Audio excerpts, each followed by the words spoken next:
Hi there. Welcome to my channel Explore English CEA. In this video, I would try to take in and encompass all the important points regarding history of English literature, Old English, Middle English, and Contemporary English. I would try my level best not to miss any important point, and I hope the video will be interesting and informative. So let's get started. The first question is, what is the period of Old English literature? Or what is the duration of Old English? So the duration of Old English period is 450 to 1066. So Old English was not static in its usage, covered a period of 700 years from the Anglo-Saxon settlement of Britain in the 5th century to the late 11th century, sometime after the Norman invasion.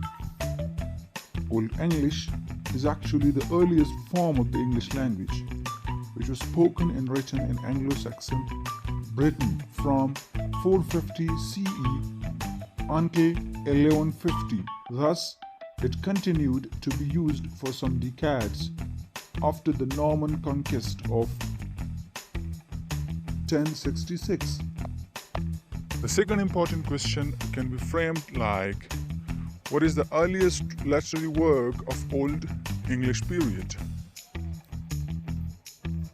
So the answer is Beowulf. Beowulf is a long poem in Old English, probably written in the 8th century.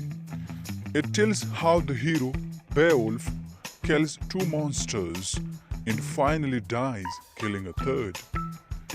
It was the first major European poem that was not written in Latin or Greek.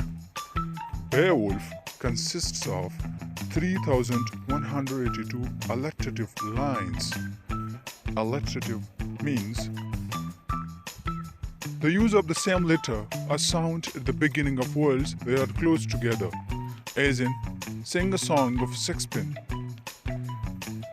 Alliterative lines or alliteration. It is one of the most important and most often translated works of Old English literature.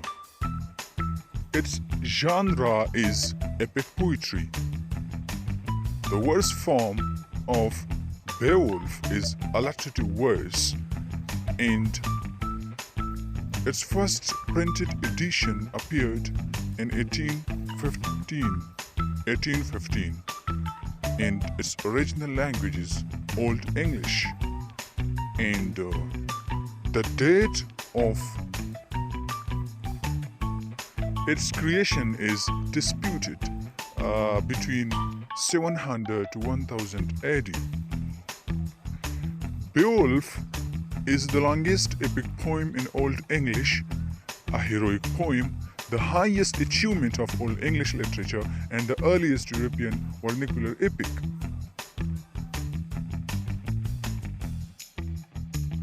The next question we have is, give the names of two Anglo-Saxon poems. So, answer. Beowulf and the Dream of the Rood are the finest examples of Anglo-Saxon poems. So we talked about Beowulf earlier. So let's talk about the Dream of the Rood a little bit. The Dream of the Rood is an Old English lyric, the earliest dream poem, and one of the finest religious poems in the English language, once but no longer attributed to Cadman or Beowulf. In a dream, the unknown poet beholds a beautiful tree, the rood or cross, on which Christ died. The rood tells him its own story. Forced to be the instrument of the Saviour's death, it describes how it suffered the nail wounds, spear shafts, and insults along with Christ to fulfill God's will.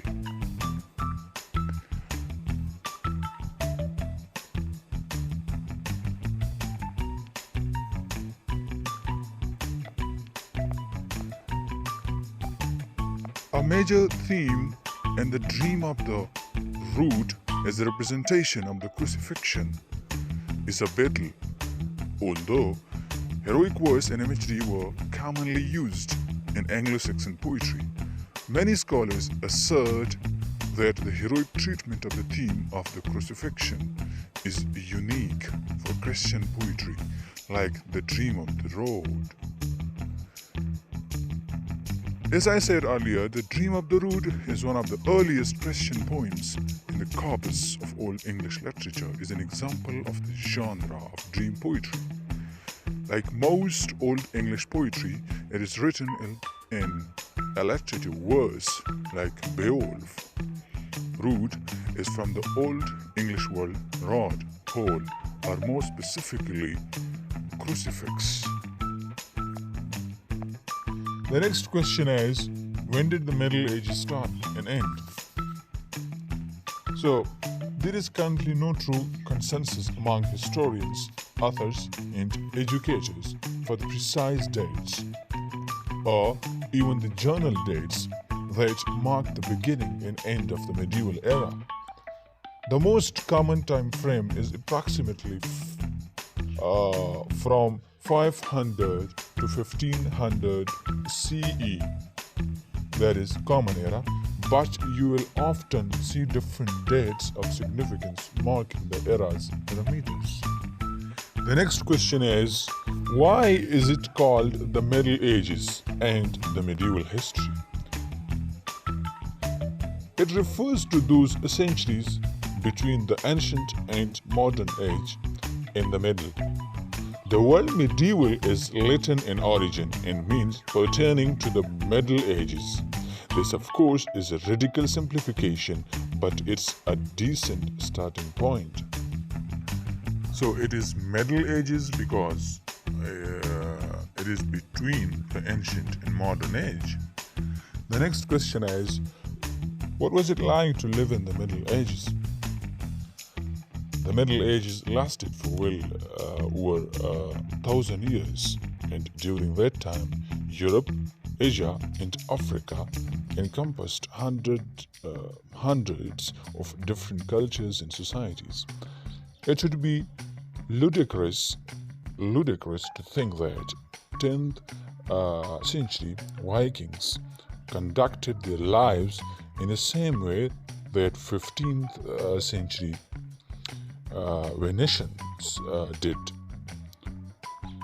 What life was like also depended on the gender, wealth, and social status of the individual as well as his role in society.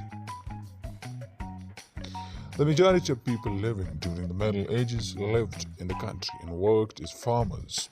Usually, there was a local lord who lived in a large house called a manor or a castle. Local peasants would work the land for the lord. The peasants were called the lord's villeins, which were like servants. The next question is, what are the characteristics of medieval literature? The medieval literature talks about the dark ages of the Western culture and civilization. At this time, the church was a powerful institution. That is why the literature texts that could survive had to appeal to the teachings of the church. Otherwise, their writers would be condemned. There was elegance of speech and manners. Love is considered as a pure love, platonic and idealistic love. The themes of the texts had moral, ethical, and didactic contents of the Christianity that were supervised by the church. It developed stories of chivalry to promote Christian values. Religious texts are part of medieval literature.